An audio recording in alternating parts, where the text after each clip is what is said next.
بەناوی خی گەورەی میهرەبان سڵاوتانە بێت بەڕێزان خۆشحاڵین جارێکی دیکە بووینەوە میوانی ماڵەکانتان هیواداری میوانێکی ڕۆحسووکی ماڵەکانتان بین. بەڕێزان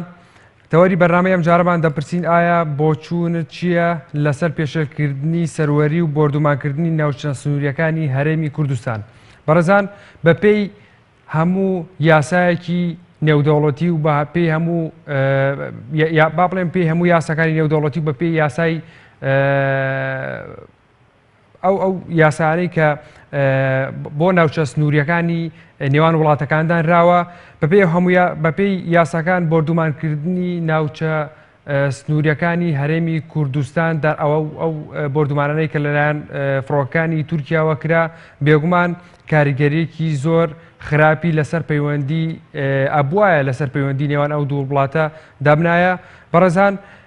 چی بکەین بۆ ئەوەی ئەو پێشەلکاریانە ڕوونەداتەوە لە هەرێمی کوردستان و سەروەری یاسای هەرێمی کوردستان پارێزرێت لایەنەکانی هەرێمی کوردستان دەبێت چۆن یاخود بڵێن حکوومەتی هەرێمی کوردستان دەبێت چۆن تەعامل لەگەڵ ئەو پێشەلکاریانە بکەن یاخود کە بەسەر بۆ سەر هەرێمی کوردستان ئەکرێت سەروەری یاسای سەروەری خاکی هەرێمی کوردستان ئەبەزێرێت یاخود سنوورەکانی ئەبەزێرێت. هەروەها دەبێت حکوومەتی هەرێمی کوردستان چی بکات بۆ ئەوەی ئەم هەڵوێستانەی تورکیا دووبارە نەبێتەوە. بێگومان هەرێمی کوردستان زۆر جار با بڵێن چاوپۆشی لەمە کردووە، ئەمەش بۆتە هۆی ناڕەزایی یاخود نیگەرانی لەلایەن بەشەکانی تری باکوور و هەروەها ڕۆژئاواش کە بەشێک لە باشووری ڕخنەی لە حکوومەتی هەرێمی کوردستانە بووە کە بۆ هێندە چاوپۆشی لە تورکیا دەکات. بێگومان ئەم هەڵانەی تورکیا ئەم پێشکاریانە کە بەرامبەر بە خاکی هەرێمی کوردستان دەکرێت لە ساڵانی ڕابردووشدا لەلایەن وڵاتانی دیکەوە سەروەری خاکی هەرێمی کوردستان بەزێنراوە. هەروەها بەڕێزان ئێوەش دەتوانن لە ڕێگەی تۆری کۆمەڵایەتی فەیسبوک لە پیجی پەیام تیڤی سەرنج و بۆ چوونی تێبینیەکانتان بۆ ئێمە بنێرن. بێگومان من بەشێکی لێرەدا دەخوێنمەوە، هەندێکیشی لەسەر شاشەی کەناڵی ئاسمانی پەیام بەدەردەکەوێت. هاوبیر سابیر دەڵێت ئەگەر شانی هەڵی ناگرێت کەس ناتوانێت قسەی ناشرینی پێ بڵێت، دوژمن نابێتە دۆست ڕێئەکەوێت بۆ پۆست. ئەمە ڕێی هاوڵەتێکە. زبێر گەردی دەڵێت ئەوانەی موزایەدە دەکەن با بڕۆن بەهانای تورکیاوە و واز لە کوردستان بهێنن. ئەمەش بەشێک لەو کۆمنتانەی ئەو هاوڵاتیانەیە کە لە تۆڕی کۆمەڵایەتی فەیسبوک لەکەمڵان بەشدار بوون کۆمنتیان بۆ نووسیوین. مەولود محەممەد دەڵێت کێشەی خاک و خەڵکی کورد تەنها خاوەنی نییە. شاراشەیدا دەڵێت کورد خاکی کوردستان بە خاکی خۆی دەزانێت، بۆیە هەر کات و هەر ساتێ بێوێت گوزاری خۆی دەدرەوشێتەوە بۆی ئاگاداری حکوومەتی هەرێمی کوردستان بکات. ئیلا ئەحمەد ئاچینە لای پەیوەندێکی تەلەفۆنی کێمان لەگەڵە کە شادمان لەگەڵە لە تانچەرەوە. سلام علیکم برێ بەڕێزم. عەلەیکم سەلام ورحمەتوڵڵاه. وەڵای من بەلای منەوە سەرکەسەمان ئیزە عەیبینیە کاک مەسعود بەس هەمووی خەتای دزەکانن.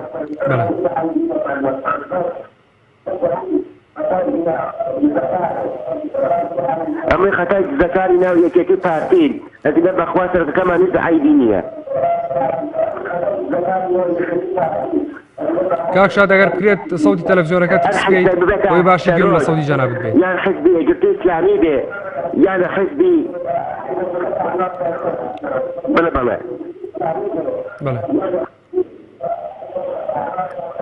یان یەکگرتووی ئیسلامی بێ یان حیزبێکی تر بێ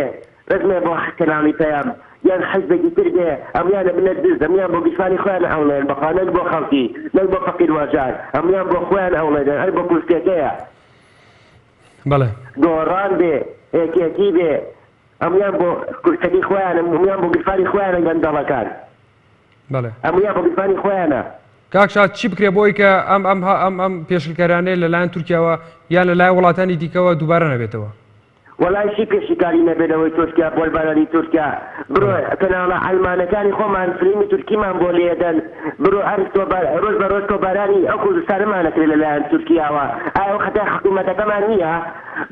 بۆ حکوومەتەکەمان ڕادیۆی کەناڵی ئامۆژگاری داخوا بۆ کەناڵە ئەلمانەکان کەوانی فەسادی بڵاوکردن بۆ دایناخەوە بۆ کەناڵی کورمافێز بۆ دایناخە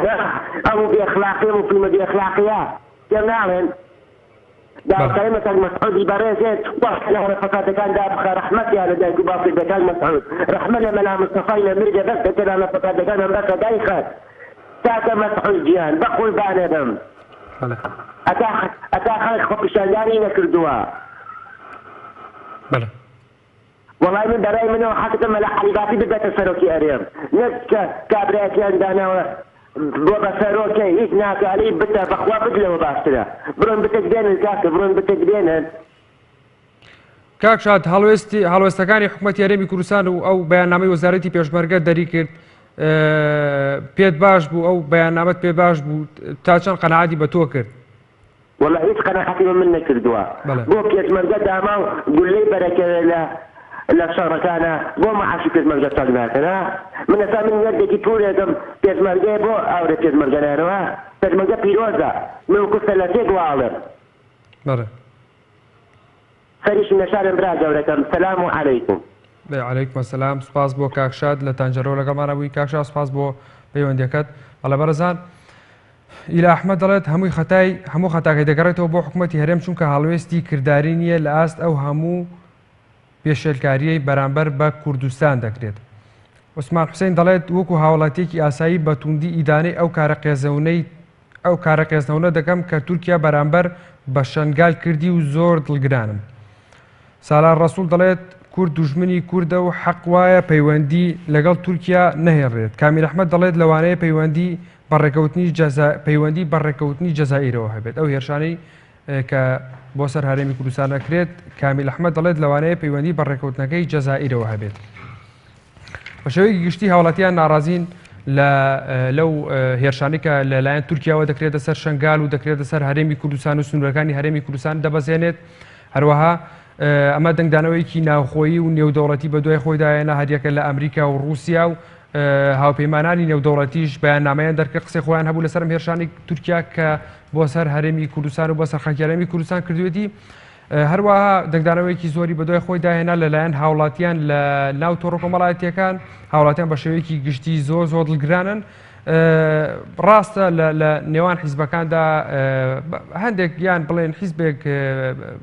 بە شێوەیەک باز لە ئەو هێرشانەی تورکیا دەکات ئەچین ئەی پەیوەندێکی دیکە کوردەمان لەگەڵ لە سلێمانیەوە فەرموو.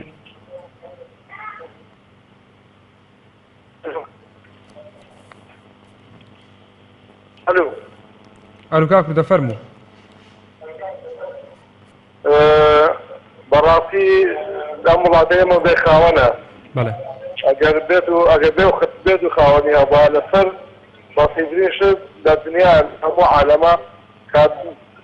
بەرپرسان دەستەکارێکێتەوە دوێنێ ئەو هەموو سارە ڕوویاوە لەم وڵاتەیەمە ئەو هەموو گەریدایە شەهید بووە ئەو هەموو پێشمەرگەیە شەهید بووە کەسێک نییە بەنامەیەکی دەرکردەوە سادەتی پێشمەرگە بە چی شەر ئەمان خۆیان تەسویری تورکیەکەن ئەگەر خۆیان لە پشت دەو مۆزوعاوە نەبن بەڕاستی ئیدانەکردن بەو شێوەیە نییە بەنامەش بەو شێوەیە نییە لەگەڵ ڕێز و خۆشەویستی سوپاس سپاس بۆ کاکوودە لە سلێمانەوە گەڵمانەبی سپاس بۆ پەیوەندیەکەت. بەڕێبەرزان وەکو باسمان کرد بە گشتی هاوڵاتیان ناڕازین لەو بردومانەی تورکیا کە بۆ سەرخاکی هەرێمی کوردستان دەیکات. ئێوەش دەتوان لە ڕێگەی ژمارە تەلەفۆنەکانمانەوە پەیوەندیوان پێوە بکەن و ئێمە ئەوەوە گفتوگۆی ئەم بابەتە بکەین بزانین ڕێی ئێوە چی ئێوە چی دەڵێن لەسەر و هەڵوێستانەی تورکیا کە بەرامبەر کوردێکا. پێشتریش هەر ئەمە نییە سەرۆکی ئەو وڵاتە ئەردۆغان با بڵێن دژی ئاڵای کوردستان قسەی خۆی کرد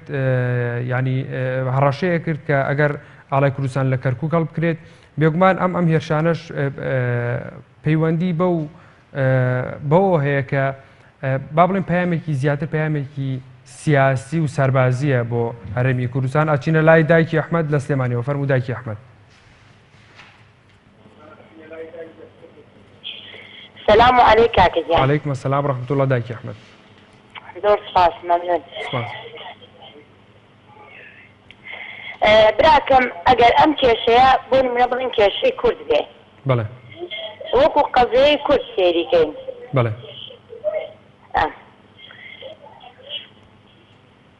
ئەگەر وەکو قەزەیەی کورد سێریکەین باشە ئێمە ئەڵێن تورکیا تاوانبارە بەڵێ باش ئێمە ئامادەین بڵین تورکیا تاوانبارە بەڵام ئایا ئێران کە هەر دراوسێمانە چەند جار سونە لەبەر چاو خۆمانە هەڵ ئەوافر ئیدامی یەکات ئایا ئەوانەش کورد نین؟ دایکی ئەحمەد ئێمە باز لەم ماوەیەدا فڕۆکە جەنگیەکانی تورکیا بردومانی سونەکانی یاخۆ بڵێن بارگاکانی پێشمەرگەی کوردستانیان کرد ئێمە باز لەوە دەکەین ڕاستە من باسیشم کرد لە پێشەکیەکە کە لەلایەن وڵاتی دیکەشەوە سنووری کوردستانە بەزێرێت پێشەکاری بەرامبەر بە کورد و کوردستانیان نەکرێت لە شوێنەکانی دیکەم باسی ئەوەشم کرد ئێمە باز لەم بردومانەی فڕۆکە جەنگیەکانی تورکیا دەکەین. بەڵێ بەڵێ ئەزانم شاک ئەزانم براگیان خۆ ئێمە ئەزانین تورکیا تاوانبارە بەڵام ئایا بە هەمان شێوە ئێرانش تاوانبار نیە ئەم هەموو سونە کووردە لە ناو ئەبات بەبێ تاوان شەریانە بڕێ بەس لەبەر خاترەوەی کە سونەن ئیدامیانەکات خۆی ئەمە گومانی تیانە ئەبێ ئەوەش بێ گومان قسەی لەسەر بکرێت چونکە چی بکرێت بۆ ئەوەی کە ئەمانە بەرامبەر بە کورد دەکرێت دەبێت ئەکرێت هەڵوێستی حکوومەتی هەرێمی کوردستان بەرامبەر ئەو وڵاتانە چی بێت کە پێشکاری بەرامبەر بە کورد و هەرێمی کوردستان دەکەن.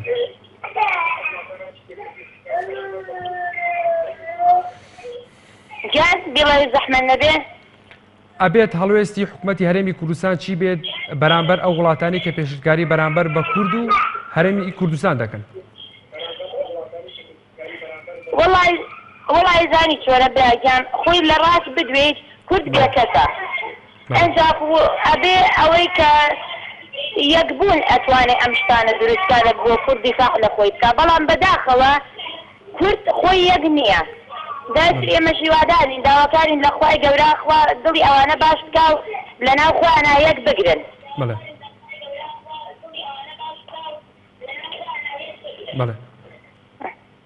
دایکی ئەحمەد هەڵوێستی سواز بۆ دایکی ئەحمەد سواز بۆ پەیوەندیەکەت بەڵێ بەڕێزان ئەوەش ڕێیە و هاوڵاتیانە دایکی ئەحمەد باسی ئەوەی کرد کە تورکیاش یا با بڵێن ئێرانیش پێشەلکاری بەرامبەر کورد دەکات ئێمە لەسەر ئەو بردومانەی کە تورکیا لە ماوەی ڕابردووە لە چەند ڕۆژی ڕابردوودا کردی باز لەوە دەکەین ڕاستە بە شێوازێکی گشتیش باز لەو پێشەلکاریانە دەکەین کە بەرامبەر بە کورد دەکرێت بەرامبەر بە سنوورەکانی هەرێمی کوردستان دەکرێت ڕاستە ئێرانیش پێشەلکاری بەرامبەر سنووری هەرێمی کوردستان کردووە ئەویش تۆپبارانی سنوورەکانی هەرێمی کوردستانی کردووە لە ماوەی ڕابردوودا تەنها تورکیانیە بەڵام ئێستا تورکیا ئەمەی کرد ئەمە هەتا وای لێ هات کە سەنگەرەکانی پێشمەرگەشی بردومان کرد و پێشمەرگەشی شەهید کرد ئایا با بڵێن چۆن بتوانین ئەمانە ڕوونەداد یاخود چۆن بتوانین کە جارێکتر ئەمە دووبارە نەبێتەوە هاوڵاتیانە بێت هەڵوێستیان چی بێت ئەبێت حکوومەتی هەرێمی کوردستان هەڵوێستی چی بێت ئایا ئێمە چۆن بتوانین وا بکەین کار لەسەر تورکیا بکەین وەکو حکوومەتی هەرێمی کوردستان کە جارێکتر ئەمە دووبارە نەبێتەوە حکوومەتی هەرێمی کوردستان ڕاستە پەیوەندێکی تونگ یاخود بڵێن پەیوەندێکی زۆر باش لە نێوان حکوومەتی هەرێمی کوردستان و تورکیادا هەیە ڕێکەوتنی نەوتیش لە بینیانە هەیە بەڵام تورکیا یاخود بڵێن هەرێمی کوردستان چی بکات بۆ ئەوەی کە بەدیلی تورکیا بدۆزێتەوە حکوومەتی هەرێمی کوردستان دەتوانێت بەغداد یان ئێران وەکو بەدیلی تورکیا بەکار بهێنێت دوجار ئەمە سیاسەتە و هیچ شتێک جێگیر نییە هەروەها دەتوانێت بە ئاراستەکردنی خەڵکانی یاخود هاوڵاتیانی یاخود کوردانی باکوور و ڕۆژئاوا کاریگەریەک یاخود بڵێن باڵێن کاریگەریەک لەسەر تورکیا دابنێت و بەڕاستی تورکیا بێزار کات و بەو هەڵوێستانەیە بچێتەوە ئەچینە لای پەیوەندێکی تەلەفۆنی کاکەڵکەوتمان لەگەڵ سلێمانیەوە فەرمو کاکەڵکەوت ئەم کاتەوە باش بەرە هەموو کاتێک کاکەڵکەوت زۆر سپاس دەکەم وەڵای بەرایم ئەمە ئەو پەڕی بێدەسەڵاتی چ حکوومەتی هەرێم چ حکوومەتی ناوەندی باشی حکوومەتی هەرێم تۆ لە ئەوروپاوە ئەو پەڕی دنیاوە شتێک لە تەقینەوەیەک لێت بە چەقۆیەک بەر هاوڵاتیانی وڵاتێکی دەگاناکرێت ئیدانەیەکەیت ئەی لە وڵاتەکەی خۆتە ئەو هەموو پێشمەرگیە شەهید بوو بەدەستی فڕۆکەکانی تورکیا کە من تەکیدم بە هەڵەش نییە چکە بۆ ئەو هەڵکردنی ئاڵایەکی بکردە مەترسی بۆ خۆی ئەڵێ من هەرەشە ئاگالێ ئاگادانە لێبات دەدەن ئەی باشە بۆچی ئیدانی ئەوە ناکە حکومەتی هەرێم کە ئەو هەموو پێشمەرگە داماوەی شەهید کردو نەخێر من تاکیدم لایەنی کوردیژێ لەگەڵ تورکیا دەستی پێکەڵاوە و ئەوەشی کرێتە دییان وەڵێ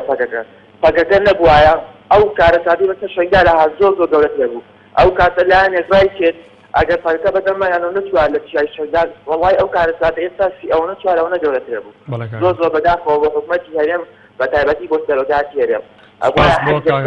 سپاس بۆ پەیوەندیەکەت کاگەڵکەوت ئەچینە لای پەیوەندێکی تەلەفۆنی دیکە کاک دیارمان لەگەڵە لە سلێمانیەوە فەرموو کاک دیار. السلام عليكم. وعليكم السلام ورحمة الله کاک دیار. زۆر سپاسانەکەم بەڕێز سەبارەت بە تەوەرەکەتان پێشەرکردنی سەروەری و بردومانکردنی ناوچە سنوورەکانی هەرێم ئەمە ئەگەر بۆی بڵێن بگەڕێنەوە ئەمە ڕیشێکی مێژووی هەیە زۆر دەمێکانی لە ساڵانی هەشتاکانەوە من وەستەکەم ئەم وڵاتە فرۆشتەوە بە تورکیا مانیە من وایە بین بە مۆسوعە بەڵێ هەنی تۆ سەیرەکەی هەموو ڕۆژێک هەموو جارێ بە هەر هەنی بە بیانی سەیر بەبوونی پەکەکە قەڵکی ئەومەتیخانە پێ خۆڵ شەهید دەکرێت خەڵک بڕینارەکرێت یعنی چییە وەڵا پەکەکەی لێ و چی لێ و چینە ئەنجامە ئەوە لە لایەکی تریشەوە سەیرەکەی ئەنواع و ئەشکاڵ عقدی سیاسی و اتفاقی سیاسی شتێ لەبینی لایەنەکانی هەرێمی کوردستان لەگەڵ وڵاتی تورکیایە کەس قسەیە نەکە کەس نازانەوە چ وڵاتێک یعنی چ نظام کەس دەمە تێنەکە بەڕاستی. بەڵێ سپاس بۆ کاک دیار لە سلێمانیەوە لەگەڵمانە بووی سپاس بۆ پەیوەندیەکەت. کاک حەسەنمان لەگەڵا لە پێنجۆرەوە فەرموو کاک حەسەن. وعليكم السلام ورحمة الله. قربان پەکەکە بداوای ئەچوار پاسێ کوردستانەکە بۆ وڵاتە کوردستانی داما بۆ ناچێ شاریبانە ڕزگارکە. بەڵێ بەڵێ کاک حەسەن. ئەوەم پەکەکە بەڵێ بۆ وڵاتە کوردستانی قوڕ بەسەر بەڵێ بۆ ناچێ شاریبانە سەقل سەردەست ڕزگارکە. بەڵێ کاک حەسەن ئەگە بتوانی موبایلەکە یەک تۆز لە دەمتەوە دوور بخەیتەوە نازانم سەودە زۆر بەرزە کەمێک هێواشتر قسە بکەی بۆی باشی گوێم لە سەودی جارا بێت.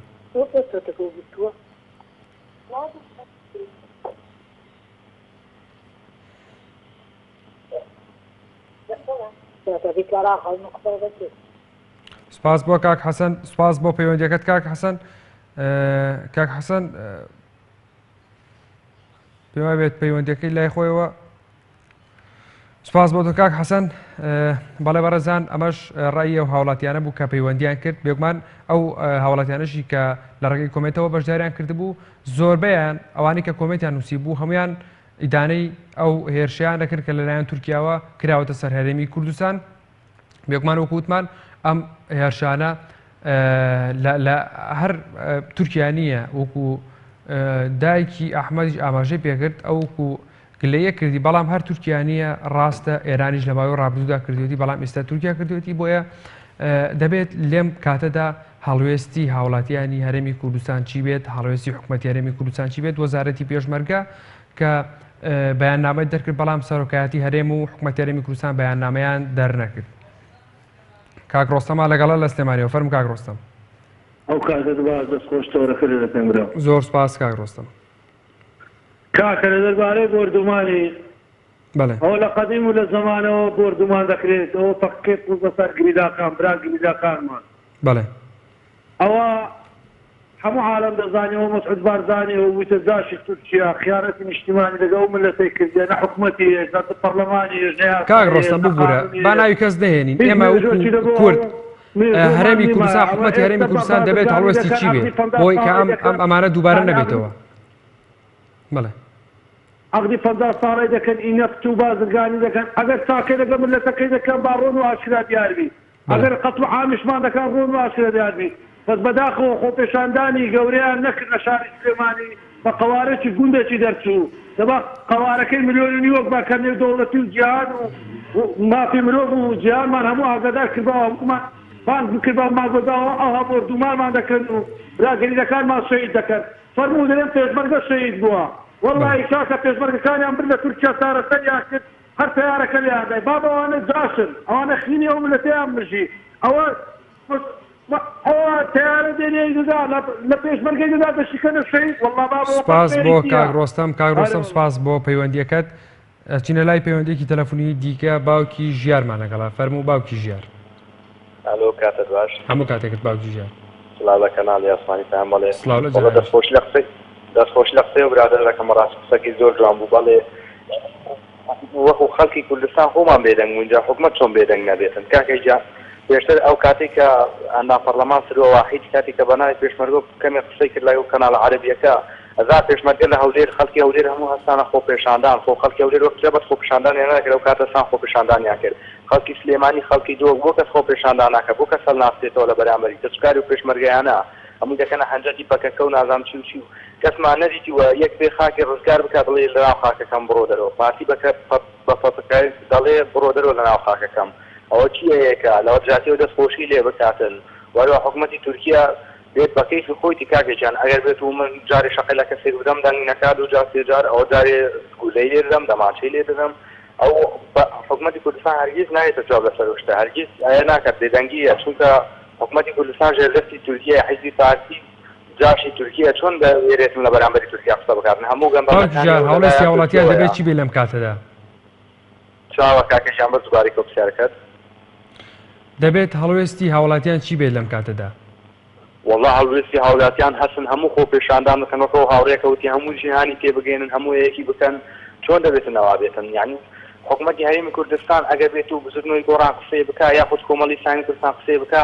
بۆزیدەکە دا ڕۆژ بەس تەلەڤیزیۆنەکان هەموو بخاتە سەرەوە ئەی باشە بوو هەر خۆ کەناڵە نۆکتیەکان هەر خۆ باسییان نەکرد لەسەرەوە حکومەتی تورکیا هەر داوای لێ بردنی نەکرد بە تەنیا دەڵێ و نەخۆشانە بینە لای جەنابی مەسعود باردانی ئەو کاتێکە لە کەرکووک ڕۆژنامون کەسێ هاوڵاتێک بەناوی بازان کوژرا بۆ یەکسەر بەخۆی هاتە جواب لەسەری بۆ باشە بۆ لەسەریان نایتە جواب شەش پێشمەرگە کوژراون بە چەندان پێشمەرگە بریندار بوونا باش تۆ بۆ نایتە جواب لەسەری کاک مەسعود ئەوە هەڵوێستی تۆ چییە ئەی تۆ چۆن سەرۆکی هەرچەندە دەچووت سەرۆکایەتەکەت تەواو بووە باش زۆر سپاس کاکەجان سپاس بۆ باوکی ژیار سپاس بۆ پەیوەندیەکەت شکارمان لەگەڵە لە هەولێرەوە فەرموو کاک شکار السلام عليكم. عليكم السلام ورحمة الله. خشي لتوركت دكيم اليوم. سواس كاشكار. والله من يكم هذا الصلاة داراني هريم كان ترخم دزانم لبروي حكومة نيبري حكومة الصلاة دار كان دوجي سرچينا كوا كان ترخمن بو ناڕازایی دەربڕین بەرامبەر هێرشانە بە تەسەتی ئەگەرمێت و ئەوان هەستن بکەنەوە دیژی ئەم لێدانانەی تووچە بۆ ناوچەکانمان ئەوە بڵان دەکرێت ئەوەیەکی هەر لایەنێک خرکەنەوە تێکدانی ئاسایشی وڵات بەناویان دەبەن و ئەکارمان قوڕ دەبێت بەڵام ئەگەر وانە مەبەستیان بێ دەتوانن خەڵکی خۆیان و ئیتریش کۆکەنەوە لەسەر شقامەکان ناڕەزای بەرامبەرەوەی ئەوان دەستیان تێدا ئەگە دەستیان تێدا نەبی بە جواز نهاتن چونکە ئەو خەڵکەی کە کوژرایە لەوان نەچوو ئەگە لەوە نزیکی وان بچوو بە ئێستا لە مێژ بوو دنیا لەوە تۆخانبوون کوردستانیان پڕ کرد بوو کەچی دۆژناوەنووسێک لە شوێنێکی لای مووسڵ دەکوژرێت سلێماتەمینی بۆ دابینێنکو هەندین ئیزاکان پڕ دەکرێن لە سپاس کاشکار سپاس بۆ پەیوەندیەکەت هەر لە هەولێر دەمێنینەوە ئەحمەدمان لەگەڵە فەرموو کاک ئەحمەد ئەو کاتت باش برایەتە هەموو کاتێک کاک ئەحمەد بەڵێ بەنسبەت بەڕاستی پێشەکردنی سەروەری کوردستان بردومانکردن لەلایەن فڕۆکەکانی تورکیاوە بەڕاستی زۆرمان پێ ناخۆشە هەمووی بەڕاستی کە ئەو پێشەکردنە بۆی دەگەڕێتەوە بەڕاستی لە کوردستان لە هەرێمی کوردستان سەرکردەکان حیزبەکان یەکدیگەدرینە ئەوە دەبینی ئەلحەم مەسەلەی پەرلەمان پەچیکەتیە بەڕاستی توێ بێم یەکدیگریەک نییە لە ناو کورد لە هەمان کاتیشدا ئەو وڵاتانە بەڕاستی توێ برێم ئەگەر دژمنیان کوردەکانی خۆیان بیوەڵە سەتاسەد دژمنیان کوردەکانی کوردی عێراقیشە ئەگەر دژمنیان کوردی پارتەکانی خۆیان بی مەسەلەی وەکو برێ کوردی باکوور تورکیا بەڕاستی دژمناتی لەگە کوردی باشووریش هەیە لەگە کوردی ئێرانیش هەیە ئەوانە هەموو دیکتاتۆرن حەز ناکەن بە مافی کورد بەس بەداخەوە لە هەرێمی کوردستان کاک ئەحمەد لە هەولێرەوە لەگەڵمانە بووی کاک عەلیمان لەگەڵە لە شێخانەوە فەرموو کاک عەلی السلام عليكم. عليكم السلام ورحمة الله كاك علي. بەڕاستی دەبێت ئێمە دەبێت ئێمە عاتفانە بیر نەکەینەوە دەبێت ئێمە واقعانە بیر بکەینەوە بەڵێ ئایا ئێمە کوردستان ڕازی دەبین هێزێک لە دەوڵەتێکی دی دروست بکرێت و هێرش بکاتە سەر کوردستان بەڵێ دەبێت پەکەکان مراعاتی هەرێمی کوردستان بکە کاکی من هەرێ چەک حتا کەنگی پەکەکەیە چەندەها سالە چی لە تەگرێتە بۆ پەکەکەوان سیاسەتی خۆی هەلەی خۆی نایێنێ باش من دەپرسم لەوانەی چ دەوڵەتێک هەیە لە تورکیا دیموکراتیتر بەڵێ کاکە لە ناوچەکانی خۆمان ئایا دەوڵەتێکی هەیە لە تورکیا دیموکراتیتر بێ بەڵێ پەکەکە لە ڕۆژاوا ناتوانێت لەگەڵ حیزبە سیاسیەکانی تری کوردی هەڵ بکات پەکەکە لە ڕۆژاوا هەندی چارەکێکی تورکیا دیموکراسی پیادە دەکات بەڵێ ئەیە هەشتێ دەبێت بزانین پەکەکە هەشتێ پەرلەمانتاری هێنا دوای هەشتێ پەرلەمانتار ئەدەچی دوو پۆلیسی سپاس بۆ کاک هەلیلە شەخانەوە لەگەڵمانە بووی کاک عەلی سپاس بۆ پەیوەندیەکەت محەممەدمان لەگەڵا لە سلێمانیەوە فەرموو کاک محەممەد زۆر سپاس کاک محەممەد برا بەڕێزەکەی من تورکیا کوردمان هەرێمی کوردستانەکە پرز نایکە ئێمە ڕیسپێکمان هەیە ناڵێن لەسەر بکەین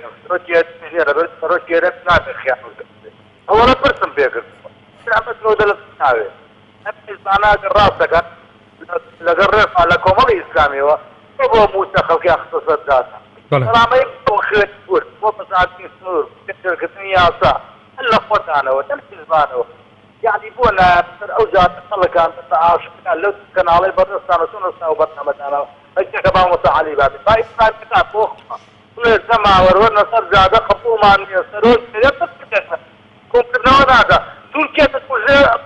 تركيا ده حكومه برنامج بوانير نعم هذه جربرن يس مرقي بارتي شيء وين كدينيا يعني هربا فينا هذا تحكي ولا خدار دستور كان الاسلامي كانت روح لاخواتنا الله أبغى موسى خوتان على ذا طبعا ضرب مع الصف دقائق جابوا بشرك الدنيا فخبر كان عارف طارانا دا دقائق طلب خلاص هذا ولا دقائق جاكاكي بارجي أبي أنا بيتي ولا بدي مالي أنا يعني بقول لك يعني ما أنا رضا بيجرب سپاس بۆ کاک محەممەد لە سلێمانیەوە لەگەڵمان بووی کاک محەممەد سپاس بۆ پەیوەندیەکەت بەڵێ بەڕێزان ئەمانەش ئەوەی کە گوێتان لێ بوو ڕای هاوڵاتیان بوو کە زۆربەیان باسییان لەوە دەکرد کە ئەبێت حکوومەت یاریمی کوردستان هاوڵێستێکی دیاری هەبێت و حکوومەتی بەغدادیش کە حکوومەتی عێراق با بڵێن کە کوردستان لە چارچەوەی حکوومەتی عێراقدایە دەیانوە دەبێت هەڵوێستیان هەبێت بێگومان دەبێت حکوومەت یاریمی کوردستان و هەروەها بەغداش هەڵوێستی بێت لەسەرم بردومانانە هەروەها هاوڵاتیانیش دەبێت هەڵوێست وەربگرن ئەمە چونکە ئەمە یەکەم جار نییە چەندین جاری دیکە سنوورەکان یاریمی کوردستان بردومان کراوە لەلایەن وڵاتی تورکیاوە بەڕێزان ئەچینە لای پەیوەندێکی تەلەفۆنی کاک ڕێبوارمان لەگەڵا لە حاجیاوە فەرموو کاک ڕێبوار کاکەت باش زۆر سپاس کاک ڕێبوار باش قوربان زۆر سپاس باشی ئەرێ ئێوە باسی پێشکردنی یاسا و سەروەری یاسا و ئەو شتانە دەکەن بەڵێ ینی لەنەوە توشەوە بەبێ یاسای ئەو هێزەی تورکیای دەنهاتۆتە ئەو وڵاتیمەوە وڵاتیمە کە داگیرکە نەکردووە بەڵێ ئەنجاکانە سەرۆیەوەی کە مەسوودازانی بۆ خۆی بە یاسایی لەسەر لە وڵاتی نەماوەتەوە یاسای چی کام یاسایە بەڵێ هیچ کەم نێت کاک ڕێبوار دەبێت هەڵوێستی هەرێمی کوردستان حکوومەتی هەرێمی کوردستان چی بێت بەڵێ ئەبێت هەڵوێستی حکوومەتی هەرێمی کوردستان بەرامبەرە و هێرشێنەی تورکیا چی بێت کە نابێت هیچ هەڵوێستێکی لەبەر حکوومەت هێرێم بۆ خۆی یاسایە بۆ خۆی هێناوێتی بەڵێ ئەی هاوڵاتیان دەبێت هەڵوێستیان چی بێت بەڵێ هاوڵاتیان دەبێت هەڵوێستیان چی بێت وەڵا جا بڵێن چی بێت هیچ نابێت بڵێ هاکەتیایوانە بەڵێ بەڵێ سپاس بۆ کاک ڕێبوار سپاس بۆ پەیوەندیەکەت کاک ڕێبوار بەڵێ بەڕێزان سپاس بۆ پەیوەندیەکەت کاک ڕێبوار ئەندێک لەو کۆمنتانتان بۆ دەخوێنەوە کە لە تۆڕی کۆمەڵایەتی فەیسبوک لە پەیجی پەیام تیڤی بۆمان نێردراوە ئێوەش دەتوانن لە ڕێگەی پەیام تیڤیەوە سەرنج بۆ چوون و تێبینیەکانتان لە ڕێگەی کۆمنتەوە بۆ ئێمە بنێرن بێگومان بەشێکی لەسەر شاشەی پەیام بەدەر دەکەوێت منیش هەندێکی دەخوێنمەوە و دەتوانن لە ڕێگەی ژمارە تەلەفۆنەکانمانەوە پەیوەندیان پێ بکەن و پێکەوە گفتوگۆی ئەم بابەتە بکەین ئیلا ئەحمەد دەڵێت هەمووی خەتاکەی دەگەڕێتەوە هەموو خەتاکەی دەگەڕێتەوە بۆ حکوومەتی هەرێمی کوردستان چونکە هەڵوێستی کردداری نیە لە ئاست ئەو هەموو پێشێلکاریە بەرامبەر بە خاکی هەرێمی کوردستان دەکرێت. ئیلا ئەحمەد وا دەڵێت عوسمان حوسێن دەڵێت وەکو هاوڵاتێکی ئاسایی بە توندی ئیدانەی ئەو کارە قێزەونە دەکەم و زۆر دڵگرانم بۆ هێرشەی کە کرایە سەر شنگال و خاکی هەرێمی کوردستان. سالار ڕەسوول دەڵێت کورد دوژمنی کوردە و حەق وایە پەیوەندی لەگەڵ تورکیا نەهێڵن. کامیل ئەحمەد دەڵێت لەوانەیە پەیوەندی بە ڕێکەوتنەکەی جەزائیرەوە هەبێت. وەلید حەسەن دەڵێت وڵاتی بێخاوەن هەر ئاوایە. ئەمە ڕێیە و هاوڵاتیانەیە بێگومان هاوڵاتیان دڵگرانن بێگومان هەر کوردێک بۆ خۆی دڵگرانە لەو هێرشانەی یاخود هەر وڵاتێکی دیکە بێت دڵگرانە بێ بۆی کە وڵاتێکی دراوسێی کە سنووری وڵاتەکەی پێشێلە کارت و ئەچین لای پەیوەندێکی تەلەفۆنی دیکە کاک عەلیمان لەگەڵە. کاک عەلی فەرموو. دەستخۆشی بەرنامەکەتان لەبێت. زۆر سپاس کاک عەلی. وەڵای بیدایەتەوە بۆ لە سلێمانی لە دهۆست لە سلێمانی لە گەرمان ناڕەزایی دەرئەبڕێ بەڵام لە هەولێری دۆک ناڕەزایی دەرنابڕێت. لەبەرەوەی دیارەمە حزبی و سەر بە تورکیای کاتە هەموو کەسە زانێ وایە حزب لەگەڵ ئەمە حزب نالێ خەڵکیش ئەوەی دەربڕێ ینی قسەی خۆی پێبێتە سەر شەخام حزب نالێ کاکە حزب خەڵکی سەرکوت کردووە بۆ منێمە حەزمان لێ بێتە شارع نایالێ لێمان دەبن وەنیا کەواتە لێرە حزبەکەش تورکیا ینی حزبی پارتیش حزب تورکیا خۆی شتەکاوە لێ و سوپاسپاسی. سپاس بۆ کاک عەلی سپاس بۆ پەیوەندیەکەت کاک عەلی. بەڕێزان مەولود محەممەد دەڵێت کێشەی خاک و خەڵکی کورد تەنها بێخاوەنیە ئەمە کێشەی خەڵکە ئەمە کاک مەولود ئەوها دەڵێت هادی مستەفا دەڵێت هێرشەکەی تورکیا مانای ئەوەیە تورکیا کوردستان بە خاکی خۆی دەزانێت. ئەمەش ڕێی هاوڵاتێکی دیکەیە بەگشتی هاوڵاتیان بە پەیوەندی تەلەفۆنیەکانە و هەروەها بە کۆمنتەکانیشدا هەمویان لەگەڵ ئەوەدان کە ئەو هێرشەی تورکیا بۆ سەر هەرێمی کوردستان ئەبێت لە نایە حکوومەتی هەرێمی کوردستانەوە بە توندی ئیدانە بکرێت بەرپەرچی بدرێتەوە بە هەر شێوازێک بێت بەرپەرچدانەوە بە تەنها بە شەڕ و کوشتار نیە لە نێوانیەکدا. وا دیارە کە حکوومەتی هەرێمی کوردستان و تورکیا پەیوەندیەکی پتە و لە بنێوانیاندا هەیە زۆر جار ئەم پەیوەندیی حکوومەتی هەرێمی کوردستان و تورکیا دەوترێت ئەمە پەیوەندی حکوومەتی هەرێمی کوردستان و تورکیا نیە بەڵکو پەیوەندیەکی هێند ئەوەی حیزبیە ئەوە پەیوەندێکی نێودەوڵەتی و حکومت بۆ حکومت نییە ینی ئەوەی کە پەیوەندێکی حیزبیە بۆیە دەکرێت حکوومەتی هەرێمی کوردستان بەو پەیوەندیانەدا بچێتەوە کە لەگەڵ تورکیا هەیەی بۆی کە پێشمەرگە کورد دەپارێزێت لەلایەکەوە شەڕی داعشەکەات لە لایەکی دیکەوە تورکیایەت بە فڕۆکەی جەنگی هێرش دەکاتە سەری و پێشمەرگە دەکوژێت. یانی ئەمانە وایان کردووە کە هاوڵاتیان نیگەران بن نیگەرانێکی زۆر لەسەر حکوومەتی هەرێمی کوردستانەیە بەوەی کە حکوومەتی هەرێمی کوردستان تاوەکو ئێستا وەکو حکوومەتی هەرێمی کوردستان وەکو سەرۆکایەتی هەرێمی کوردستان هیچ بەیاننامێکیاندان نەکردووە تەنها وەزارەتی پێشمەرگە نەبێت کە دەبوو حکوومەتی هەرێمی کوردستان و سەرۆکاتی هەرێمیش بەیاننامە دەربکات. هەروەها وڵاتانی ئیقلیمی نێودەوڵەتی هاوپەیمانەی نێودەوڵەتی هەروە ئەمریکا و ڕووسیاش بەیاننامەیان دەرکرد کاتێک کە ئەردۆغان لەسەر لە میدیا تورکیەکانەوە ڕایگەیاند کە سێلایانی ئاگادار کردوتەوە هەریەکە لە مەسعود بارزانی و هەروەها ئەمریکا هەروەها ڕووسیا باسی لەم سێلایانە کرد کەم سێلانەی ئاگادار کردێتەوە هەریەکە لە ڕووسیا و ئەمریکا وەڵامیاندانەوە کە ئێمە چۆنەڵی ئەوانی ئاگادار نەکردوتەوە سەبارەت بۆ هێرشی کە کردوێتە سەر هەرێمی کوردستان کە سەروەری یاسای هەرێمی کوردستانی پێشێل کردووە هەروەها حکوومەتی بەغدادیش حکوومەتی عێراقیش وەڵامی دایەوە و ڕایگەیاند کە لە هەر کاتێکدا بێت ئێمە وەڵامی ئەو هێرشانەی دەدەینەوە وکووتمان وەڵامدانەوەی هێرشانە تەنها بە شەڕ و کوشتار نیە بەڵکو پەیوەندێکی پتە لە نێوان عێراق و پەیوەندی بازرگانی هەیە پەیوەندێکی زۆر هەیە لە نێوانیاندا و سنووری ئاویان هەیە و زۆرشتی دیکە کە بۆتە بەیەکەوە بەستنەوەی هەرێمی کوردستان و تورکیا بۆیە دەکرێت حکوومەتی هەرێمی کوردستان و هەروەها حکوومەتی بەغداد بەو پەیوەندیانەدا بچێتەوە ئەمە یەکەم جار نیە تورکیا بردومانی سنوورەکانی هەرێمی کوردستان دەکات بە هەرج بیانوێک بێت ئەوە پێشێلکردنی سەروەری یاسایی هەرێمی کوردستانە بەبێ هیچ ئەوەی کە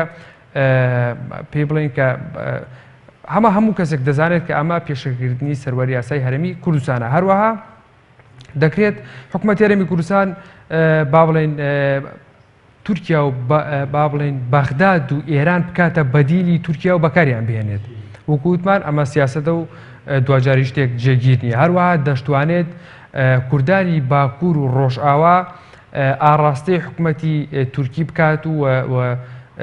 کارێکی وا بکاتە سەر حکوومەتی تورکیا کە بەڕاستی بێتاقەتی بکات بە هەڵوێستەکانی بچێتەوە بەڵکو بگۆڕێ لەگەڵ کووردا. و لە ماوەی ڕابردووشدا ئەردۆغان وەکو سەرۆکی تورکیا باسی لەوە کرد کە باسی لە هەڵکردنی ئاڵای کوردستان کرد لە کەرکووک ناڕازی بوو لەوە و وتی وەڵاممان ئەبێت بۆ هەڵکردنی ئاڵای کوردستان لە کەرکووک و بە شێوەیەک لە شێوەکان بە هەموو جۆرێک با بڵێن دژایەتی کورد هەیە، بەڵام ناکرێت کوردستان هەر ئاوا پەیوەندیەکانی وەکو ئێستا بمێنێتەوە پەیوەندیەکانی خۆی دانەچێتەوە وەکو ئەو لە میدیاکانە و گوێمان لێ دەبێت لە میدیاکانی کوردستانەوە سیاسیەکان پەرلەمانتارەکان ڕۆژنامەنووسەکان دەڵێن پێشتر سنوورەکانی بردومان دەکرێت ئێستا سەنگەرەکانی پێشمەرگە بردومان دەکات ئێستا سەنگەرەکانی پێشمەرگە بردومان دەکات دواتر شارەکان بردومانەکان لە شارەکانەوە دێت دواتر خەڵکەکە بردومان دەکات و شتێکی باشتری لێ چاوەڕوان ناکرێت و هەندێک لایەنی دیکەش سیاسەتی دیکەش پێی وایە کە ئەمە بەهۆی بوونی هێزێکەوە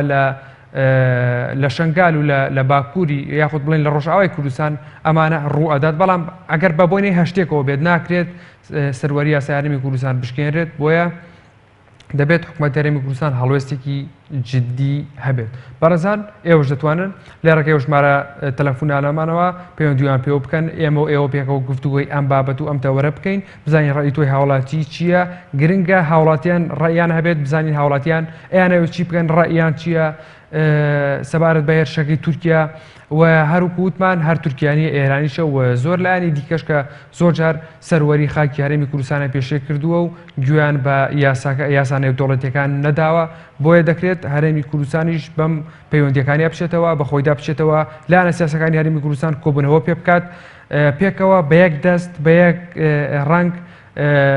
بە دەنگێکی بەرز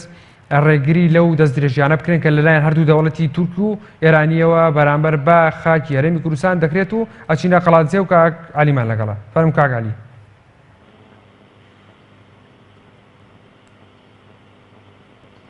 کاک عەلی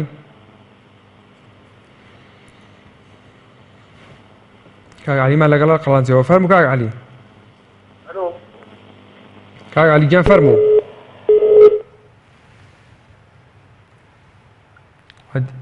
وا دیارە پەیوەندیەکەی کاک عەلی لای خۆیەوە نەما. کاک عەلی بە هیوایەوەی کە بتوانانی جارێکی دیکە پەیوەندی بکەیتەوە. باڵێ بەڕێزان وەکووتمان دەتوانن لە ڕتۆری کۆمەڵایەتی فەیسبوک لە پەیجی پەیام تیڤی بەسەرنج و بۆچوون و تێبینیەکانتان بەرنامەکە دەوڵەمەندتر بکەن. بێگومان من لێرەدا دەیخوێنمەوە و تاوتوێی دەکەم وهروە لەسەر شاشەی پەیامیش بەدەردەکەوێت، هەروە دەتوان لە ڕێگەی ژمارە موبایلەکانمانەوە پەیوەندیمان پێوە بکەن پێکەوە گفتوگۆی ئەم تەوەرە ئەم بابەتە بکەین. گرنگە ئێوەی هاوڵاتی ڕێی خۆتان هەبێت، جا چ ڕێی بێت، بە چ دەنگێ بێت، بە چ ڕەنگێک بێت. بەڕێزان وەکو وتمان تورکیا و ئێران دراوسەی هەرێمی کوردستانن. ئەگەر بەپێی دراوسەیەتی بێت، بەپێی یاسای دراوسەیەتیش بێت نەئەبوو حکوومەتی تورکیا ئەوها مامەڵە لەگەڵ سنوورەکانی هەرێمی کوردستان بکات سەروەری خاکی هەرێمی کوردستان با بڵێن یاساکانی یاسا سنووریەکان ببەزێنێت یاخود سنووری هەرێمی کوردستان ببەزێنێت پێشەلکاری لە یاخود پێشێلی یاسا بکات. هەر وڵاتێک هەر خاکێک سەروەری خۆی هەیە، بەڵام هەرێمی کوردستان جارێک لەلایەن ئێرانەوە جارێک لەلایەن تورکیاوە بەردومان دەکرێت و حکوومەتی با بڵێن هەرێمی کوردستان تاوەکو ئێستا قسەیەکی جددی نییە بۆ ئەوانە، وەڵامێکی جددی نییە، کاردانەوەیەکی جددی نییە. ینی بەڕاستی ناکرێت سنوورەکان ئاوها بەو شێوەیە بردومان بکرێت. هاوڵاتیان بە شێوازێکی گشتی ئەوانەی کە پەیوەندیان کردو ئەوانەی لە تۆڕە کۆمەڵاتیەکان هەمویان لەگەڵەوەدا بوون کە نابێت تورکیا ئیتر بە هەجبیانوێک بێت بەهۆی بوونی هێزێکەوە بێت لە سنووری شنگال کە پێوترێت پەکەکە، ینی بە هەر شێوازێک بێت نابێت سەروەری خاکی هەرێمی کوردستان پێشێل بکات. هەروەها ناکرێت بە بۆنەی هێزەکەوە ئەمە لایەنێک وا پێی وایە ناکرێت بۆنەی هێزەکە و کوردستان ئاوای لێبێت. ینی بۆچوونەکان زۆر جیاوازن دەگدانەوە ناخۆیەکان ڕاستە هەمویان ئەگەڕێن لەسەر ئەوەی کە ئیدانەی ئەو هێرشەی تورکیا دەکەن هەمویان وا پێ وایە پێیان وایە کە تورکیا نەبوو ئەمە بکات بەڵام هەندێک دەگێڕنەوە بۆ هەندێک وار هەندێکی دیکەش دەگێڕنەوە بۆ هەندێک هۆکار هەندێک دەڵێن کە ئەمە تورکیا